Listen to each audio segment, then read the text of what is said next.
Who doesn't want to go to Cancun and punch someone in the face and then party? Like, that just says me all over.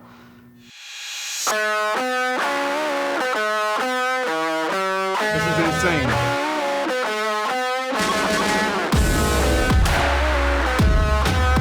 Your ass off, man. So you're back as far as I'm concerned. You know what I mean? Thank you for having me. Seriously. If these guys send me into early labor because of this fight, me and him are gonna fight. There's a big war going on here in Cancun. It's actually one of the most dangerous cities in Mexico right now. What if someone fucking dies? Honestly, driving over in the cab today, I was like, this is fucking unbelievable. Here we are.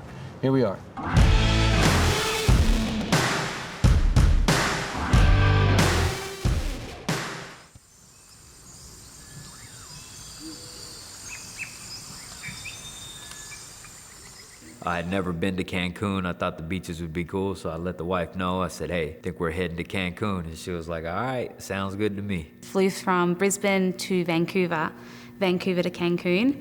The first 13 hours to Vancouver was pretty cruisy, and then it was like the flight from hell. My time at the hotel has been awesome. You know, amazing experience. First time in Cancun, Mexico, and I'm enjoying every minute of it. Bare Knuckle Fighting, you know, Dave Feldman definitely looked out for us. Yeah, man, I'm not usually one to get like awestruck over nature, but this place was beautiful, like out of a movie, like something unlike anything I've ever seen, like just the color of the water, and I was like, it's like really could like sit back and just look and appreciate it. It was really cool. Only problem was just in the beginning, you know, had a rough start, you know, couldn't get a room, and it took quite a few hours, and then I got a room, then I had to get transferred the next day to another room. Basically a shit show in the lobby. We were being told 5 different things from 5 different people. Are we good though for the rooms open up, the other wing? At the moment, no. Getting the room situated, that was a major nightmare. Little hiccups on Wednesday, getting fighters checked in, but by the Wednesday night, it was all squared away. The guys that are coming in now, can we at least get wristbands for them? Yeah, that's what I'm asking him.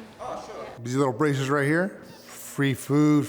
That's just the appetizer right there. So free drinks, not that I'm drinking. So what do you fight? It's like a little hassle in the beginning, but after that, I said it's been great. The market was cool. You know, we got out there, we got to see how the markets work, got to see a little bit of the culture. I'm gonna finish this whole thing. We're gonna head back to the hotel room, relax, get ready for weigh-ins, and then eat. Time to eat some real food.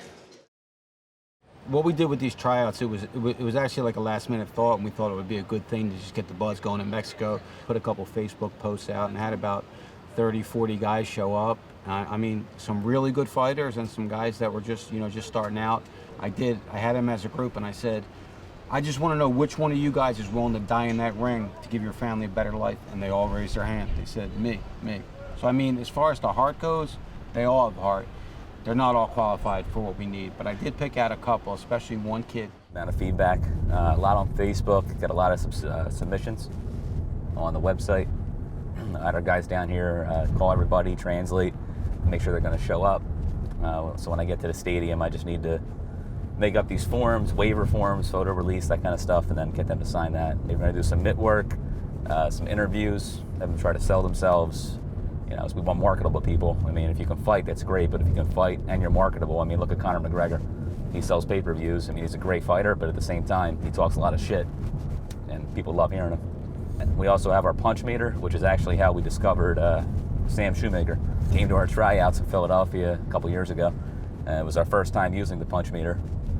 And everybody was hitting around 1,100, 1,000 pounds per, I think it's pounds per square inch. He hit 700 more pounds than anybody else did. I've been waiting for the chance to prove myself. 975. 687. 1011. Wow. Really good. Highest number punched was Julio Cesar, 1011. One guy drove 30 fucking hours to come here. 30 fucking hours. Wow. That's dedication, right? Yes, it is. That's the shit we want. Yeah. That's the shit we want. All right, guys, so I brought you guys here right now. We got the weigh-ins in about an hour, but why it's fresh in our minds. We just came from the tryouts. Who's the guy we're gonna sign? The one guy that stands out in my mind, remember the guy that drove 30 hours in a fucking bus? 30 hours in a bus to get here. You know, I don't think he was a world beater, but I think his heart is there enough to give us what we want. What do you think? If the kid can fight, you know what I mean? But if he can't fight, it doesn't matter. I don't care how many miles he drove, you know what I mean? That's true. But what I'm saying is I think that because of the determination he had to get here, and look, we're never going to know if any of these guys can really fight until they get punched in the face, right? Right. Sometimes you look at a fighter for what is there right now, and I'm looking at this kid for what can evolve. Well, I'm going to make an executive decision. We're signing that dude. Who do you think? Mauricio Garcia. The little guy, he's like 118 pounds. The little dude in the blue shorts? Yeah, the one you said you wanted to see him hit the mitts because you heard a loud popping. Duro. Eso. 699. 6.99. He hit harder than some of the guys twice his weight. But the little kid. Absolutely. Is he going to be able to compete at 125? Because we're not going lighter than that. He looked at me and he brought out his little conversion chart and he went across. He said, 125. I will be there, sir, if you give me a shot. So, all right, I mean, I think he's got it. I'm just concerned he might be a little too small for these guys. I don't think so. We had other guys that we thought were undersized in the tournament, and they came out and won with knockouts. And this guy hits as hard as any of them, in my opinion. And he's fast. And he had good movement. He's fast. Good movement. He had good movement. All right, good, man. So we got 5 to start right now. Awesome. We're going to go back. We're going to pick 3 more. I want to sign 8 of these kids. Bare Knuckle Fighting Championship for Team USA versus Team Mexico.